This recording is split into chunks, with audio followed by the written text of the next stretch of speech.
Hi, everybody. I'm Dr. Kristy Taylor, founder of WORxK Solutions and the WORxK Principle. And I am so excited to be here today to film this episode of the WORxK Solutions Podcast, where we'll be discussing leading change through behavior agility and not compliance. And for my guest today, I have Lieutenant Colonel retired Paul Lawrence Vann. He is the founder and president of the Wealth Building Academy, a premier leadership development and financial consultancy company headquartered here in Washington, D.C. Now, Paul is a retired military officer with 22 years serving in the United States Air Force. He has traveled all over, served all over, but today he is an internationally recognized speaker and was recently featured in the Voices of Change magazine as one of the top 40 speakers of the future, with, of course, Les Brown on the cover.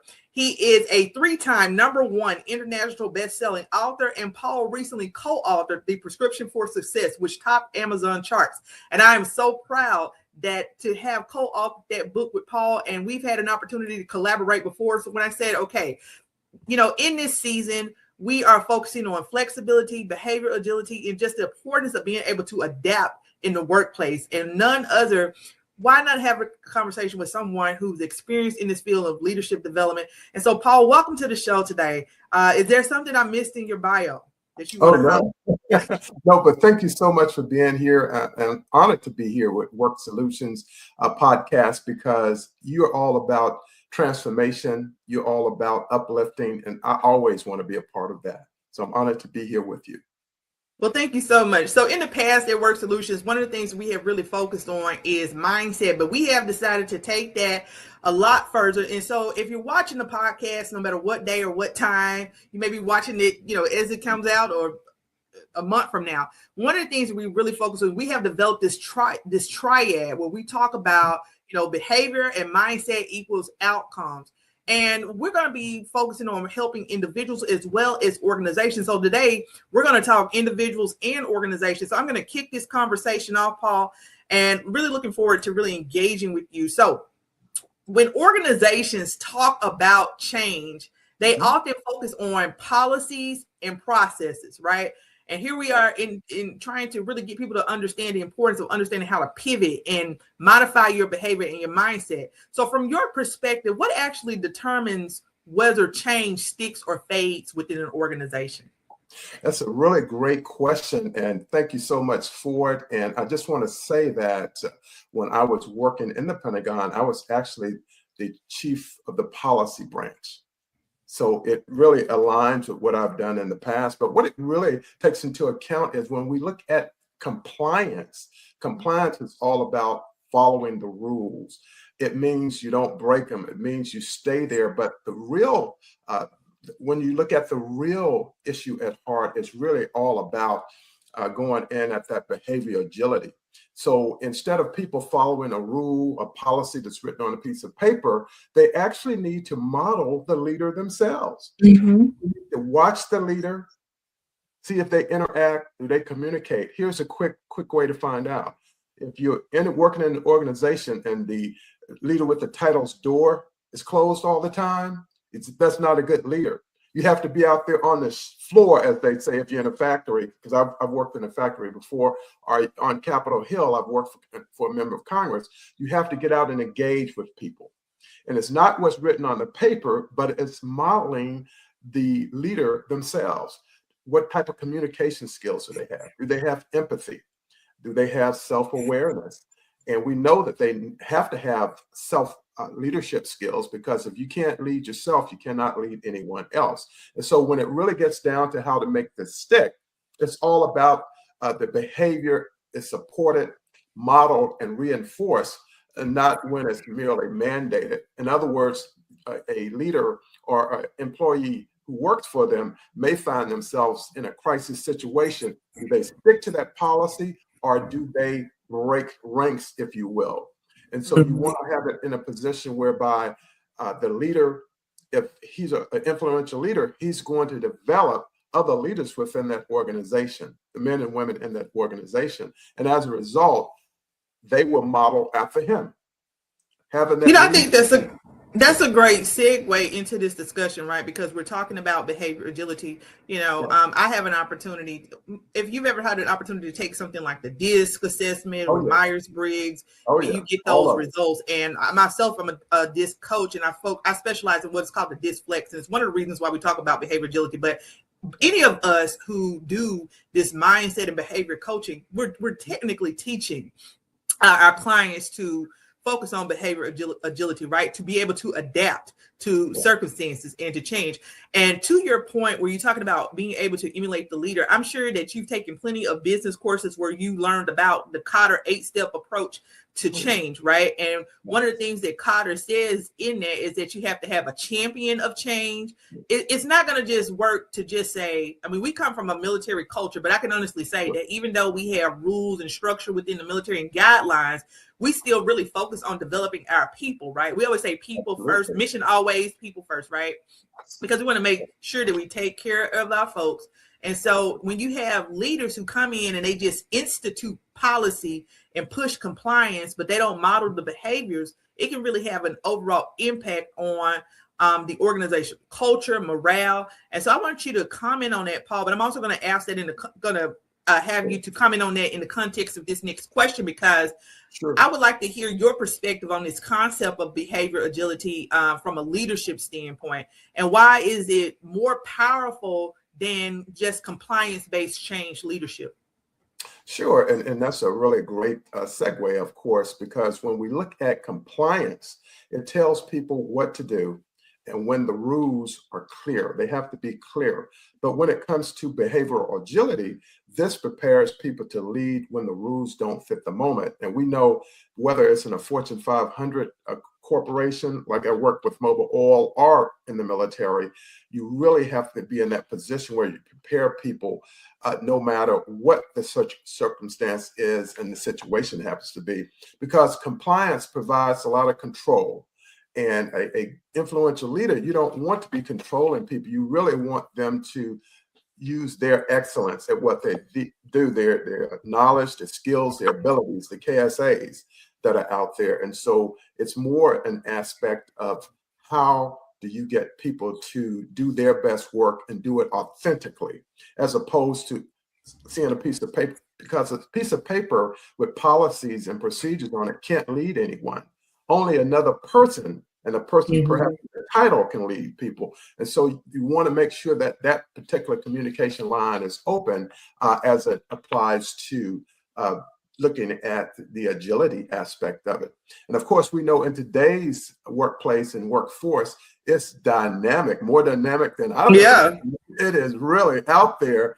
And one of the things I want to say is people don't need to follow the instructions. They need to follow the leader, and they also need to be able to think for themselves. That's what a leader looks for. You need to be able to think, decide, and then act wisely, because without it, you can't get the work done, because that leader has a vision, a mission, and goals for the organization, and that needs to be communicated to them so that they can actually fill those roles and doing it every day. And so when it gets down to it, it provides behavioral agility, creates lasting change, whereas policies may not.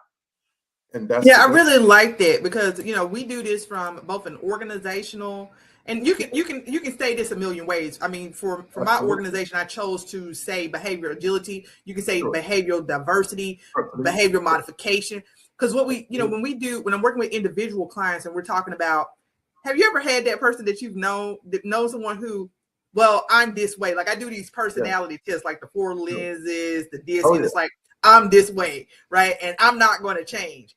And if you do personality tests, and if you've done that before, then you know that we're not just one way. Like like if you've done Myers-Briggs or something like that, we're literally a mixture of everything, right? But some people are like, well, I'm this way. Like with some of my clients, I've used the colors test before, and people are always proud to be the goals, right? Because those are the sticklers. But you have to have some flexibility, because to be able to adapt your behavior. Now, I'm lucky enough to have access to your book, Paul, Leadership is Influence, which is available on Amazon. And one of the things you wrote in here when you talk about, qualities of being a leader, you talk about influence, and this is on page 21, and you say that influence is one of the most impactful leadership abilities, right? And being able to get others to follow your vision and get the work done is huge. And so I think that plays a lot into the context of the way you just answered that question, right? It's not about, yes, in any organization you think about, there's going to be some regulatory compliance, but it's not about just laying out the rules. Exactly. Right? It's about setting the expectation and being a leader of influence. Any comments on that? Because I want to make sure we highlight that book, right? Thank you so much for that. And I believe that it's really an aspect of a leader cannot tell their subordinates, let's say if you're in the military, first of all, if there's a situation and they may have made a mistake, you cannot brown shoe them. You cannot really do this in front of other employees, their peers and other managers. That's a no-no 1000%. And so people have to understand that if this person does this to people, that really is all about the culture. Do you want to have a culture within the organization, one that's open, one that when we look at the self-leadership, you want to be able to have that self-awareness. A leader has to have, with the title, has to have that aspect with them. And then they have to be accountability. And then they have to have empathy, because you have to put yourself and walk in someone else's shoes to understand where they're coming from. And as you referenced before about the individual, this is just who I am. No, you're much more than that. You just need to open up your mind a little bit more. You need to have that growth mindset where you're always willing to learn. And when you have that scarcity mindset, this is as far as you want to go. You don't want to learn anything else. And then you wonder why you're not having the promotions coming about, because you're not willing to change. And change is good because you become better as a part of change. You don't degress and get worse, you get better. And so I believe that it's really important that people understand that when it comes to influential leadership, you have to develop other people in the organization, and you have to let them really rise to their level of excellence. And everyone has it in them, whether they know it or not. You know, I love what you absolutely just said. One of the things that we have really done in this season, as we release our new products like the 21-day career pivot, in every single book, from our work principle primer to our manuals, we have put mindset up front. And in the book that we collaborated on, Paul, that some of the very things that you're saying, every author was able to contribute, and we're all saying kind of the same thing in our own way. But I love what you just said there about allowing people to rise to their level of excellence, right? Giving them that space to grow and to become who they are. And I think that this is really important for leaders.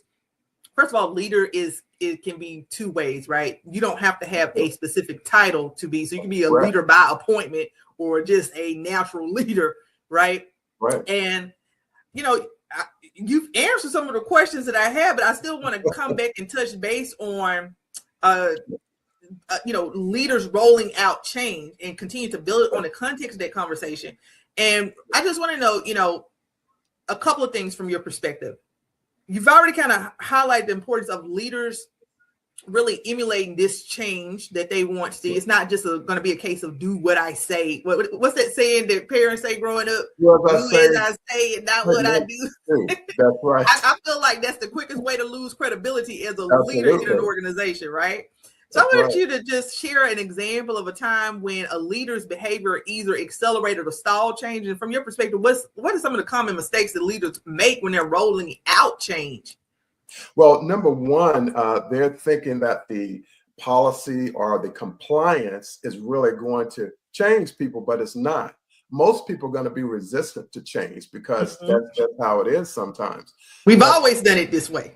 Absolutely. We've always done it this way, and we're going to do it that way now. But if you have a leader who's in charge and they are not flexible, they're going to lose their employees. They're going to lose their office, and people are not going to have respect for them. And again, as I mentioned before, if the leader with the title's door to his office or suite is closed, that's a telltale sign that they're not a good leader. Because you have to be out on that, what we say in the factory, the shop floor, shaking hands, bringing in some lunch or some donuts or coffee for people, talking, get to know who they are. Because when you really get down to it, Dr. Taylor, really the workplace is a community unto itself. It's a culture. You spend 8 hours a day there. 8 hours a day there. And if you work in the Pentagon, I've been there 25 hours a day. And then get up and go negotiate. Hey, I'm here in the DC area. So you already know if you spend 8 hours a day at work, you're going to spend at least 3 hours in traffic, maybe an hour and a half to two getting to work, and an hour and a half or on the train, right? So exactly. that is about 12 hours of your day right there. And then you got to sleep 8 hours. So the people that you almost are at work more than you are with your own family on a daily basis. You absolutely are. And if you have the phone, it's even more. And another thing that has to take place is that, again, when we look at everyone in the organization as a leader, because people have to lead themselves, right? Everyone has a life to lead, but they have to be able to model that leader and then coached by that leader and rewarded by that leader. So that's very important. And then change fails when leaders, when they push compliance. Compliance doesn't work. Leadership works. Without that human being, I can't do it. We never will do it. And so you have to have people who are willing to come in to be the example for those that work for them. And when you all working, going in the same direction to achieve the vision of that leader. And not only that, and I'll use an example. I had, and I'll make it really quick. I had working in the Pentagon, and this order came down. It came down from the commander-in-chief. And no one wanted that project, so all eyes turned to me. And so I took on the project, had never done it before, and I had to make calls to different locations because we were trying to help an ally out. And I was able to call the people. We had to get the equipment to the location. And then finally, I turned on the television, CNN, and it was a red carpet ceremony for the ally that we had done. So it made the commander-in-chief happy. It made the senators and the congresspersons happy. It made our organization look great. And so again, there are opportunities or times that come up. You don't have the experience. I did not have the experience of doing that, but it didn't mean that I couldn't get the experience. Right. To help not only our country, but the allies' country. And of course, that's a different time than it is today. Yeah, and I mean, it's just the willingness to do something that you haven't done, right? Because again, we're speaking from an organizational context, but how many times have I worked with one-on-one clients, or probably you the same, and they've said, well, I am just this way. And I just think that leads into my next question, which is when we talk about behavior agility or being able to lead change, whether it's a leader leading change or you as a person who's done this, who is taking on these initiatives, what type of mindset does a person really have to be able to successfully lead change and implement it, ensure it is sustainable? Well, what it really comes down to from a mindset perspective, it really has to come from a growth one. And a lot of this takes place if a employee has that professional development that applied for them. In other words, they work on their communication skills. They work on their team building skills.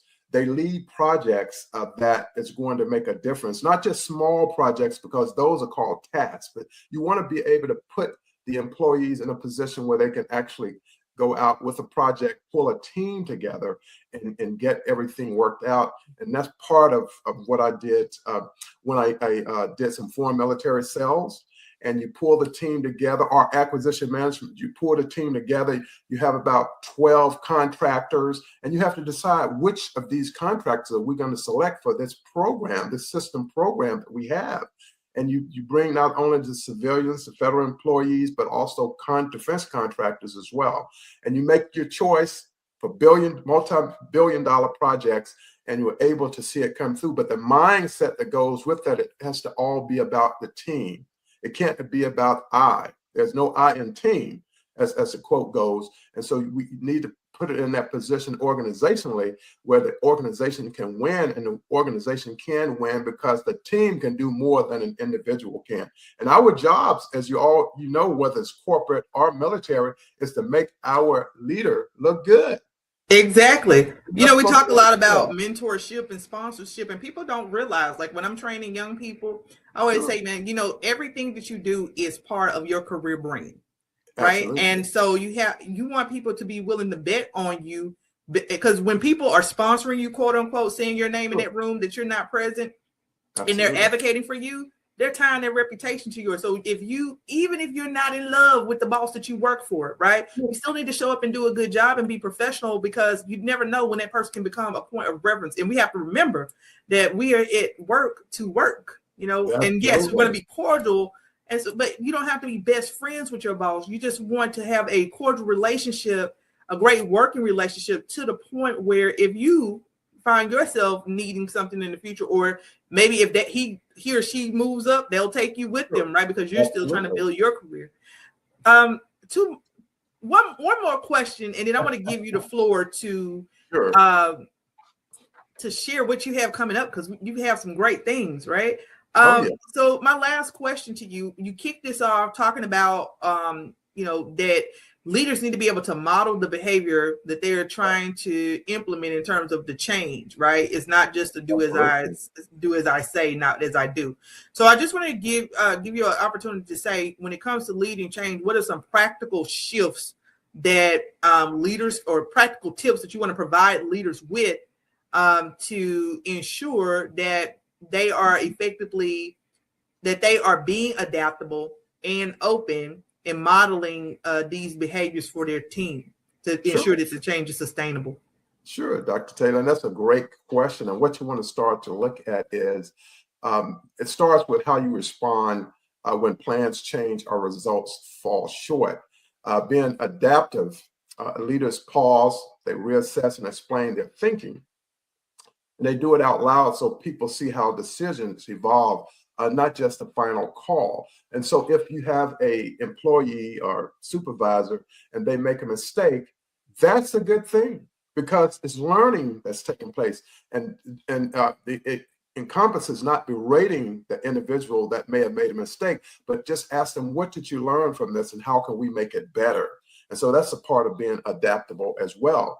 And then we want to invite input before the problems escalate.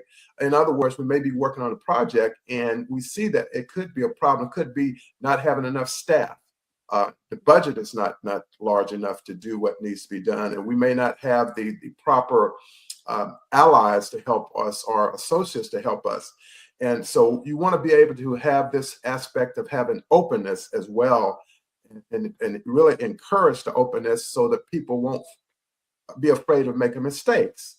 No one wants to make a mistake, but no successful person has ever been flawless. They've all made mistakes. Absolutely. They've all made. Michael Jordan made more mistakes than anyone, and that's why he was so good. And so when leaders admit that they don't know and they seek feedback and change course, and this again is being modeled, is being viewed by that employee as well. So employees want to see that human side, right? And I love that you just said that. Are they real? That's what they want to know. And real is the word for that, has been authentic, being them real selves, and that they're not infallible, that they make mistakes. And then when leaders model curiosity, flexibility, and humility, those traits spread across the team, and people are watching it. Just like a person with a title, leader with the title, is watching their employees and how they work, the employees are also watching the leader. In other words, if the leader goes out and they all go out to a restaurant and the leader with the title goes on a bender, well, his leadership side is gone because of a lack of respect. Right? And you may be surprised the number of people who think that it's cool to, it's absolutely not. Right. Absolutely not. You have to maintain some type of professional distance and professionalism about still being personal. And I think that's one of the hardest things of leadership, right? Because you have to be constantly looking at making sure that you're not coming across wrong. Are you who you say you are? I am. Yeah. Yes. But you also have to be worried about, how are people going to, what are people going to think? You have to be aware. Leaders have to have this real sense of awareness. And it's not that you're going to get it right every time, but you have to be constantly assessing. So we got about 5 minutes left. And I actually want to give 3 or 4 of those minutes back to you, because you had some awesome stuff coming up. And so take your time. Tell us what you have coming up. And then I'm going to ask you one final question, which is to give us a piece of advice. Okay. Fantastic. And thank you so much. One of the things that I'm doing right now, I'm being positioned for more speaking engagements, live engagements, as well as virtual. It's something I've done in the past. I'm going to do more of it this year. I also have this webinar series going on right now, how to get promoted in 30 days. And I'm doing it through the Fast Track Self-Leadership Program. And that particular webinar runs every Thursday at 7 p.m. You'll see it they're on Facebook ads everywhere. And it lasts for maybe 90 minutes. And I make an offer for people who are interested in me helping them to get promoted in that 30-day window to get more visibility and showing them exactly how it's done. And so I have that every Thursday night. I'm working on my 4th book right now. And so my time is really, really, I'm maximizing everything. And then the other aspect of it is that, of course, I have the essence of me is about leadership for those 22 years in the Air Force.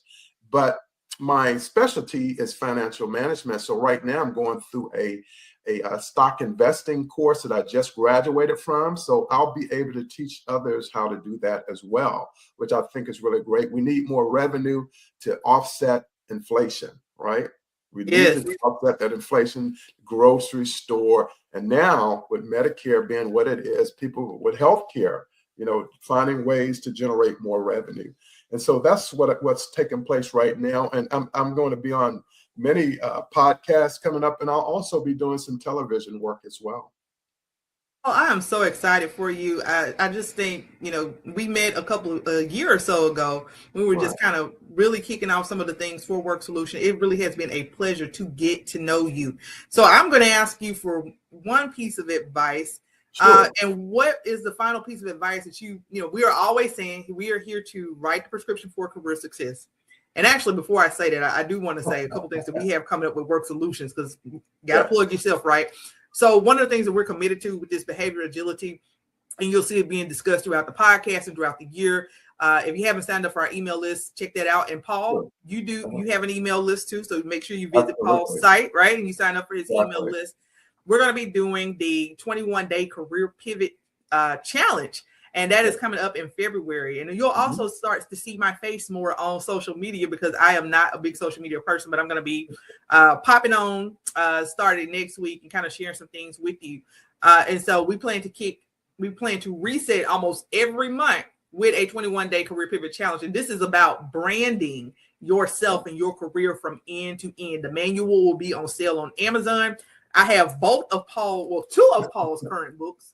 And of course, we had the opportunity to write the prescription for career success together. So Leadership is Influence, available on Amazon. Faith for Times Like Now, available on Amazon. Prescription for Career Success, Volume 1, Paul, available on Amazon. Paul, when is your new book coming? This book will come probably in the June timeframe. Okay. Yes, I just have to go back and do some review, make some changes, get some edits, and I'll be ready to go. I'm looking forward to it. And people can go to my website to learn more about what I do working in the leadership space at www.paulvannspeaks.com, and you'll find everything there that you could ever know or want to know. So the final question here is, Paul, is what piece of advice, we like to help to write the prescription for workplace success and career success here at WORxK Solutions, because people have a hard time saying that name, right? They see the WORxK, but that RX is, we write the prescription for career and workplace success. So in the context of this conversation, what is one final piece of advice that you would like to give to leaders, Paul? Well, thank you so much for that question, and I'm honored to have been here and share time with you and the audience. But it's this, and it's something to really focus on, especially in the early of 2026, is to focus less on managing the change and more on modeling the behavior the change requires. I think that's very important. And so people don't follow change plans, they follow leaders. And behavior is what turns change into culture. So it's all about that modeling. It's about that setting that blueprint for people in the different organizations, and it spans all industries. So when leaders demonstrate adaptability, curiosity, and calm under pressure, they give people a blueprint for how to respond. And if you're modeling the leader, if the leader are doing these things, then it's going to work for you as well. But if they're not, you got to call it what it is, and you're going to have to be the example for the leaders sometimes. Yeah. And I think that happens as well, which I think is really great. But I'm very honored to have been with you, Dr. Taylor, and it won't be the last time, but I definitely wish you well in everything that you're doing, because I know that you're making a difference. You're shifting the atmosphere, new books, the challenges that you have coming up. And so it's my honor to be a part of that with you and others who are in the leadership and that change management space as well. Well, thank you so much, Paul. So again, check Paul out. We'll make sure that we have all of his information in the description. Every Thursday, he's popping on. He's doing 90-minute webinars. And if you are trying to get promoted in 30 days, all right, reach out to Paul, sign up for his program. You can't go wrong with free, right? Sign up for the free webinar. Let me correct myself, because the program itself is not free. But sign up for his webinar, learn more about him, reach out to him on social media. Paul, again, thank you for being here today. This was the start of a great conversation for the second season of the WORxK Solutions Podcast, and we look forward to seeing you again in the future. It's my honor, and happy 2026 to you. Thank you. And the audience.